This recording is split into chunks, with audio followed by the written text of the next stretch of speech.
Ketika kita istighfar itu masih butuh istighfar yang lain. Nah dalam kebaikan juga gitu. Ketika kita baik jadi orang soleh, ternyata bawaan kita ingin dihormati. Dulu sebelum kita soleh itu ya kalau di majelis di belakang nggak tersinggung, nggak diperlakukan khusus, nggak tersinggung. Tapi setelah kita soleh, setelah kita kiai, setelah kita dosen, setelah kita rektor, kalau nggak duduk di depan tuh kayak nggak diregani. Itu ya termasuk mental-mental yang kurang baik kalau dalam ilmu tasawuf. Justru setelah kita terpelajar, malah permintaannya aneh-aneh.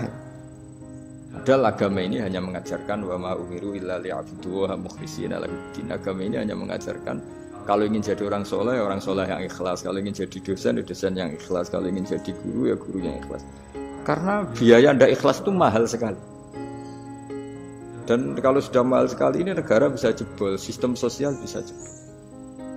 Jadi ini hal-hal yang khas kiai karena kalau yang kajian kampus saya yakin Pak Rektor, Pak Wakil Rektor dan Pak Ketua Yayasan lebih tahu, anak-anak mahasiswa lebih tahu.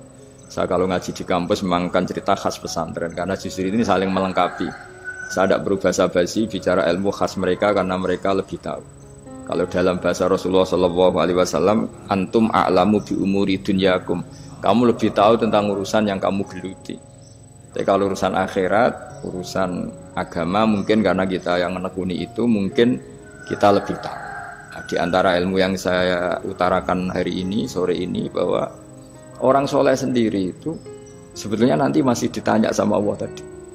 Kenapa kamu nyembah saya? Karena ingin masuk surga. Kenapa kamu nyembah saya? Takut neraka.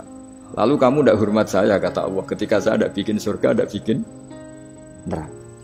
Akhirnya mereka sadar bahwa ibadah itu harus murni karena Allah Subhanahu wa ta'ala. Bukan karena takut masuk neraka, juga bukan karena ingin masuk surga. Ya sama seperti kita mencintai anak kita, yaitu sebagai karena anak kita. Jangan karena anak kita ranking 1, anak kita kumplot. Lalu terus kita membiarkan anak kita saat ada naik kelas. Toh tetap anak kita.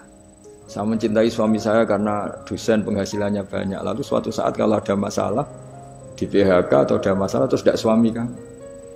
Makanya di sini agama itu sangat menyarankan kesejatian. Jadi dia suami kita, dia anak kita.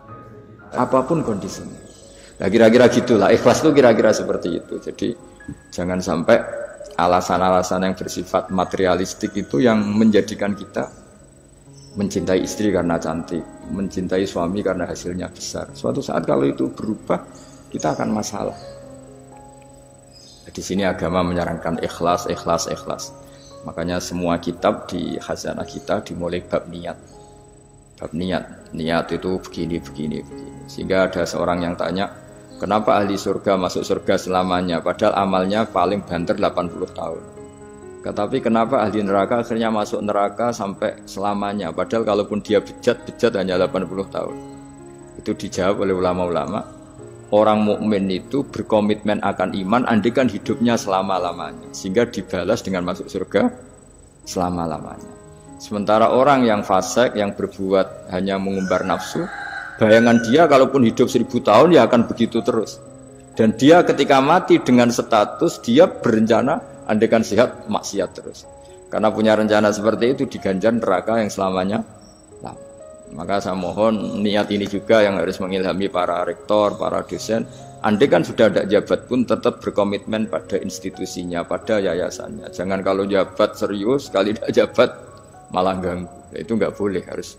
Saya sendiri juga gitu. Saya populer apa enggak, saya keren apa enggak, saya akan berkomitmen tetap mengkhidmati agama ini.